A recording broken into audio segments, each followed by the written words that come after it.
So you all know that I'm a die-hard Call of Dragons fanboy that just enjoys this game and no lifes it.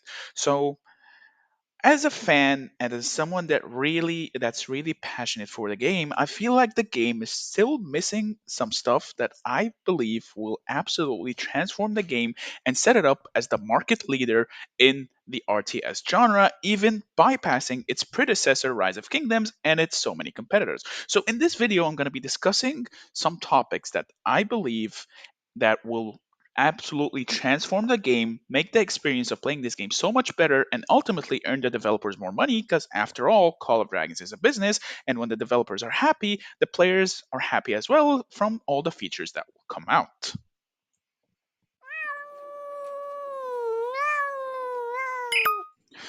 What is up, guys? Meower here back with a brand new Call of Dragons video. So, I actually tend to know life this game, not gonna lie. This is probably the first kind of video I do like this, like sort of a raw feedback. So let me know what you think about it. I'll try to make it nice and easy, add some suggestions for the game that I believe will make it a top tier game in the market, as it has so much potential to just overtake the market and become the number one.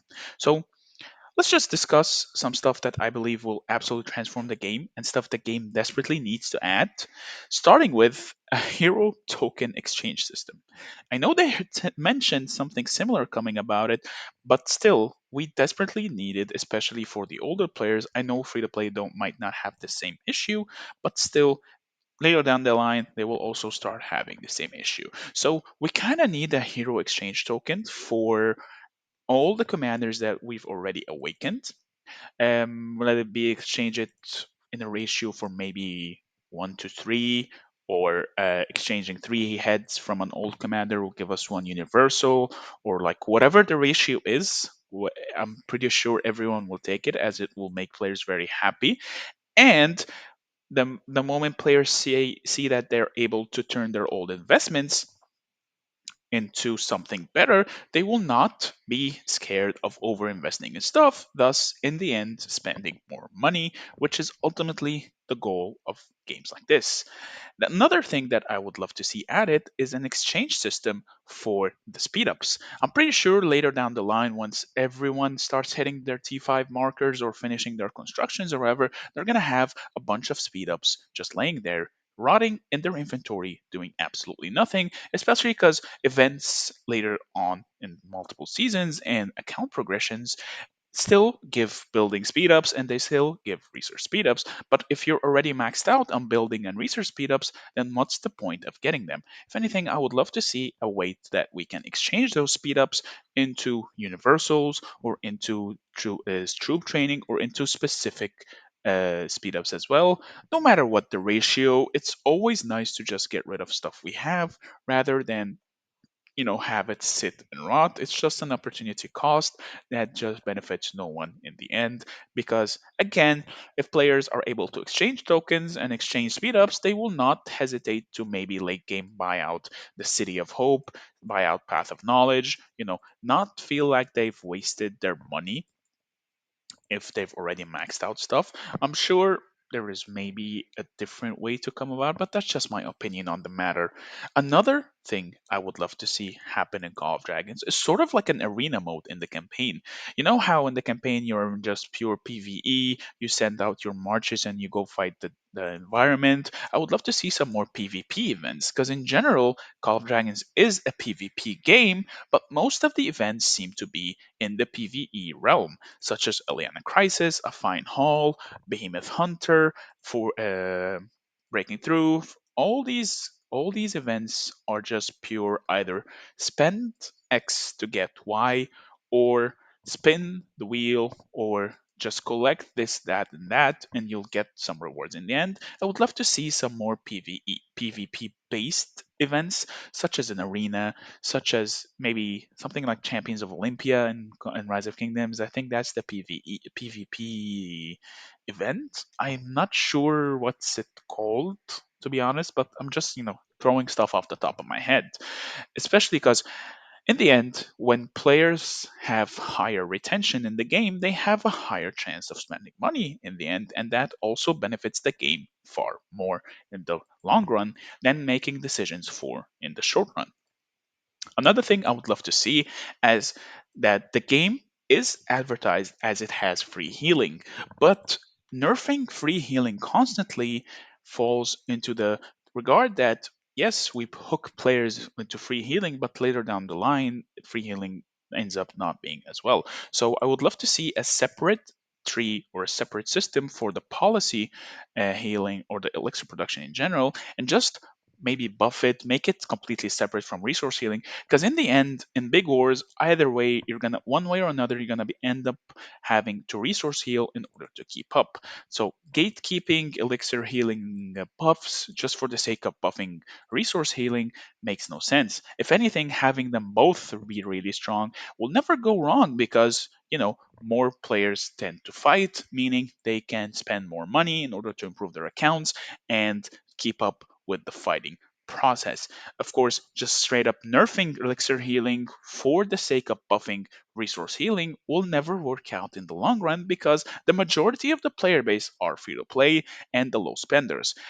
Whether you like it or not, having a million players spend $3 or $4 every single day is much better than maybe 100 players spending 1,000 over the span of a week and then just stopping, then dropping another 1,000. Having that much small players spending more over the long time is actually much more beneficial in from a business perspective and from just a bank account perspective, to be honest. Because how many Giga Whales does the game really have? I mean, there can only be one Mephisto in a game like this. Even the Koreans, even though they're whales, it's always the lower spenders that end up carrying the game's revenue. No matter how much a one player can spend, having 1,000 players or 2,000 players or even 10,000 players spend $10 a day will always be much better than a single player spending 100,000 over the lifespan of his account. So these are just all things to consider, to be honest, and all things that I believe will transform the game completely, as well as more ways for us to earn war pets. War pets is a completely unique system to Call of Dragons, and I feel like it's like it can have so much potential in a way that we can maybe earn special pets with special traits from events. Let us, buy every single pet skill from the shop, not limit us to stuff from the wild, especially when the wild is not guaranteed at all. I like the system. I feel like it's just lacking so much potential, or it's getting into the step and it's heading into the right direction with allowing us to select which skill we want to put in. But I feel like just a little bit more tweaking to war pets will make players buy more tokens, which ultimately will prove that the system is a profitable one. And when something is profitable, you know that people will always invest in it and make it better and better. And these are the things that just off the top of my head would feel like will make the game so much better and so much more fun. Because ultimately, being in a Farmville trap situation because of, matchmaking or player decisions and everything is not always the best, which brings me to my main point, the community aspect of Call of Dragons and the removal of the Resurgence. We've seen Resurgence removed at the start of season 2, we've seen so much backlash on it, and I believe that it's time for the system to come back.